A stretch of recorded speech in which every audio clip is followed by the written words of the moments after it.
सबसे पहले आपको भारत की खबर बता देते हैं, उसके बाद मिडिल ईस्ट की तरफ चलेंगे। बड़ी बड़ी खबरें आ रही हैं मिडिल ईस्ट से, सारी खबरों को देखकर जाइएगा।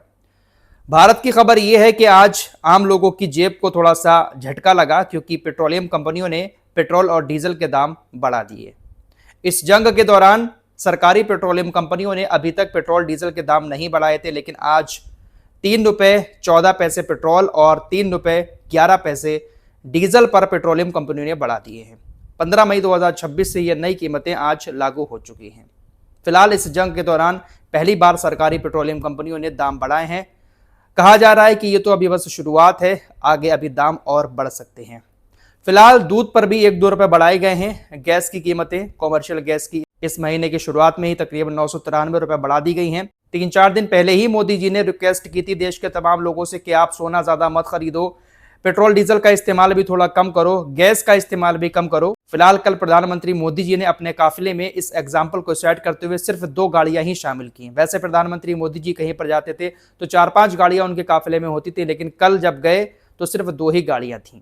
उत्तर प्रदेश की बात करें तो यहां पर भी सरकार ने कहा है कि जो मंत्रियों के काफिले कहीं पर जाते हैं तो उन काफिलों में गाड़ियां कम की जाएं, क्योंकि पेट्रोल डीजल को बचाना है। गैस को लेकर उत्तर प्रदेश के मुख्यमंत्री योगी आदित्यनाथ ने कहा कि देखिए, खाना थोड़ा कम बनाएं, जिससे गैस की भी बचत होगी और आपका जो खाना है वो भी बेकार नहीं जाएगा। कोई आने वाला है तो जब वो आ जाए तो उसके बाद खाना बनाएं, फालतू खाना बनाकर ना रखें, ताकि खाना भी बर्बाद ना हो और गैस भी बर्बाद ना हो। देश को चलाने के लिए हम सभी लोगों का योगदान होना बहुत ज्यादा जरूरी है। फिलहाल सरकार की तरफ से लगातार देशवासियों से यही अपील की जा रही है कि आप सभी लोग मिलकर देश को बचाएं, देश को चलाएं। मिडिल ईस्ट में जंग की वजह से जो संकट दुनिया में आया हुआ है, उस संकट में आप सभी लोग मिलकर देश का साथ दें। फिलहाल प्रधानमंत्री नरेंद्र मोदी आज यूएई के दौरे पर पहुंचे हैं। वहां पर उनका भव्य स्वागत भी किया गया है और बहुत सारी डील यूएई और भारत के बीच हो रही है। बड़ी खबर यही है कि पेट्रोल डीजल आज भारत के अंदर महंगा हो चुका है। आइए अब मिडिल ईस्ट की खबरों की तरफ चलते हैं। सबसे पहली खबर सऊदी अरब और ईरान को लेकर आ रही है। दोस्तों, इस जंग के दौरान आप सभी ने देखा कि सऊदी अरब के ऊपर भी ईरान ने बहुत सारे हमले किए, तमाम अरबी देशों के ऊपर हमले किए थे, लेकिन ईरान ने यही कहा कि हमने ये हमले आपके ऊपर नहीं किए, बल्कि आपके देश में जो दुश्मन बैठे हुए हैं हमारे, हमने उनके ठिकानों को तबाह किया। फिलहाल इस जंग के दौरान बहुत सारी चीजें आप सभी ने देखी। यूएई और बहरीन ने ईरान से अपने राजनयिक रिश्ते खत्म कर लिए हैं। हालांकि कतर, कुवैत और सऊदी अरब अभी भी ईरान के साथ रिश्ता रखे हुए हैं। दोनों की एम्बेसी एक दूसरे की यहां पर बनी हुई है। फिलहाल सऊदी अरब अब ईरान के साथ एक नया रिश्ता बनाने की कोशिश कर रहा है। एक नए समझौते पर सिग्नेचर बहुत जल्द हो सकते हैं। सऊदी अरब हो सकता है कि ईरान के साथ नॉन एग्रेशन पैक्ट पर सिग्नेचर कर दे। अगर इस पर सिग्नेचर हो जाते हैं तो फिर सऊदी अरब के ऊपर ईरान की तरफ से कोई हमला नहीं किया जाएगा और सऊदी अरब भी इस बात का दावा करेगा कि आपके ऊपर हमारे एरिया से किसी तरह का कोई हमला नहीं होगा। ईरान ने सऊदी अरब के ऊपर हमले बहुत सारे किए हैं, लेकिन अभी भी सऊदी अरब ईरान के साथ रिश्ता रखे हुए है और दोनों देश एक बार फिर से एक समझौते पर सिग्नेचर करने वाले हैं। अगर ये सिग्नेचर हो जाते हैं तो फिर ईरान के ऊपर सऊदी अरब के एरिया से हमले नहीं होंगे, और अगर हमले नहीं होंगे तो ईरान भी सऊदी अरब के ऊपर हमला नहीं करेगा। दोस्तों, सऊदी अरब अगर ये फैसला ले लेता है तो सऊदी अरब के लिए बहुत अच्छा होगा। पूरी दुनिया के मुसलमानों के लिए सऊदी अरब बहुत ज्यादा अहम है। पूरी दुनिया के मुसलमान सऊदी अरब जाते हैं, मक्का मदीना। हज का सीजन भी चल रहा है। सऊदी अरब इस पंगे में ना ही पड़े तो ज्यादा बेहतर होगा।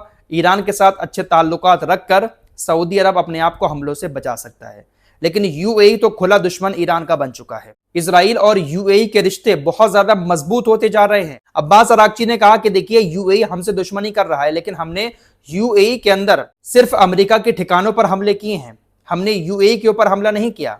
हमने हर उस जगह पर हमला किया जहां से हमारे ऊपर हमला हुआ, लेकिन यूएई हमसे बेवजह दुश्मनी कर रहा है। फिलहाल आपको खबर बता चुका हूं कि कल बेंजामिन नेतन्याहू के ऑफिस की तरफ से यह बड़ा दावा किया गया कि नेतन्याहू ने इस जंग के दौरान गुप्त तरीके से यूएई का दौरा किया था। यूएई ने उनको अपने देश में बुलाया था।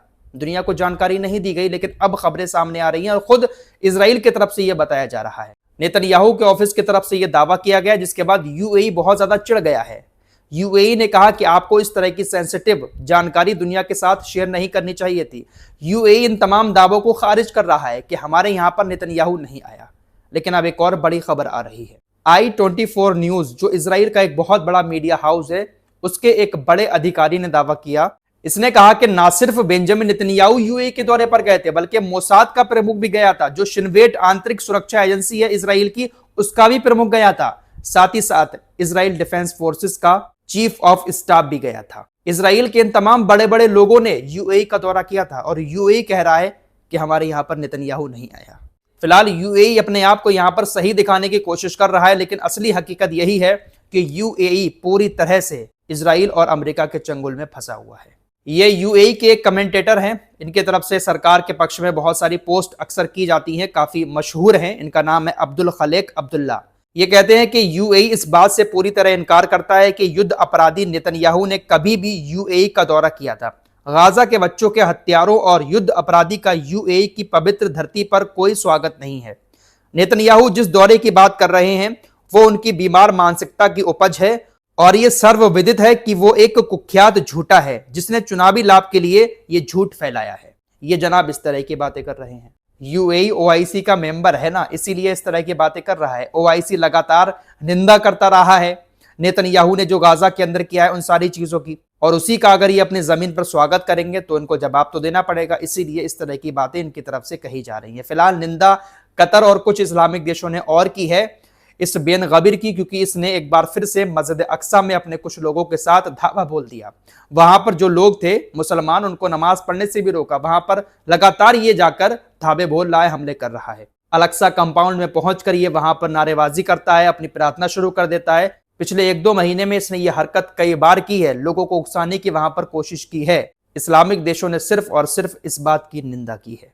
फिलहाल ट्रंप के चाइना दौरे की बात कर लेते हैं। ट्रंप चाइना के दौरे पर हैं।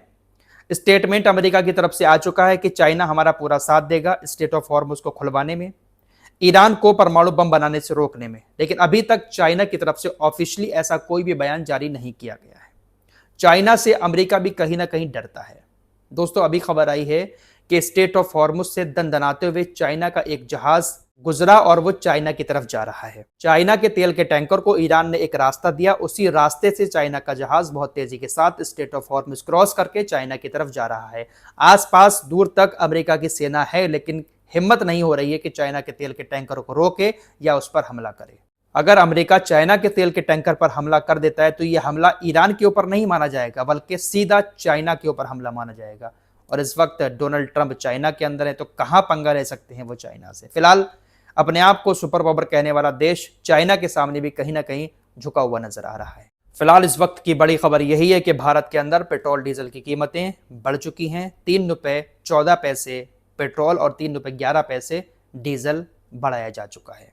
इस रिपोर्ट में इतना ही। कुछ और खबरों के साथ फिर हाजिर होऊंगा। अपना ख्याल रखिएगा। अल्लाह हाफिज।